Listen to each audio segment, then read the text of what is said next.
আপনি আপনার ঘোষণার ফল আছেন। যেভাবে পবিত্র বাইবেলে গণনা পুস্তক 23 অধ্যায় 23 পদে লেখা আছে, নিশ্চয়ই যাকোবে মায়াশক্তি নাই, ইসরায়েলের মন্ত্র নাই।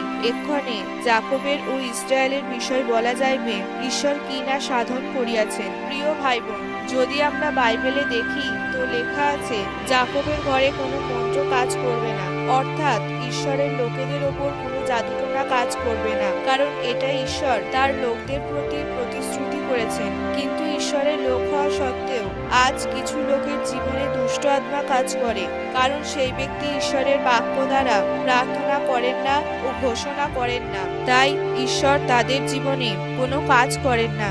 আজ কিছু লোক এমন আছে যারা সবসময় নিজের জীবনে খারাপ অঙ্গীকার করেন, তাই তাদের আর্থিক জীবন কমজোর থাকে, তাদের পরিবারে অশান্তি থাকে।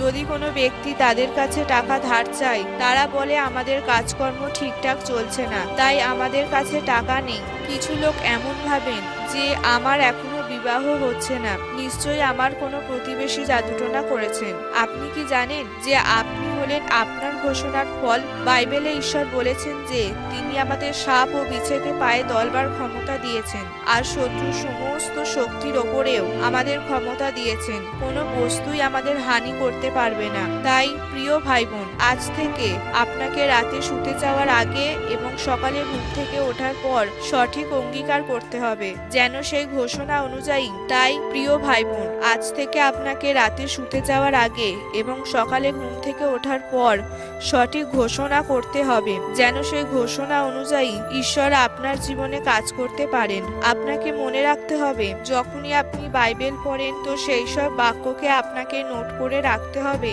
যেগুলো আপনার জীবনের পরিস্থিতির সাথে মিলে যায়, আর সেই বাক্য দ্বারাই আপনাকে নিজের জীবনে প্রতিদিন ঘোষণা করতে হবে। যখন আপনি প্রতিদিন সেই বাক্যকে আপনার জীবনে ঘোষণা করবেন তো ঈশ্বর আপনার জীবনে তার ফলকে দেবেন। যেমন বাইবেলে 2 রাজাবলী 4 অধ্যায় 26 পদে লেখা আছে যে এক সুনেমীয় মহিলার ছেলে মারা গিয়েছিল, তাই যখন সেই ইলিশার কাছে সেজন্য এসেছিলেন তখন রাস্তায় গেহসী তাকে জিজ্ঞাসা করলেন যে সবকিছু ঠিকঠাক আছে কিনা। সেই মহিলা উত্তরে বলেছিলেন, হ্যাঁ, সবকিছু ঠিকঠাক আছে। তার ছেলে মরে যাওয়া সত্ত্বেও সেই সুনেমীয় মহিলা সঠিক অঙ্গীকার করেছিলেন, আর সেই অঙ্গীকার দ্বারাই জীবিত ঈশ্বর তার দাস দ্বারা সেই মৃত ছেলেকে জীবিত করে তুলেছিলেন। তাই আপনাকেও ঈশ্বরের বাক্য অনুসারে সঠিক ঘোষণা করতে হবে, যেন আপনার জীবনে যা কিছু মৃত আছে তা জীবিত হয়ে ওঠে, আর ঈশ্বর আপনার ঘোষণা অনুযায়ী ফল দিতে পারেন।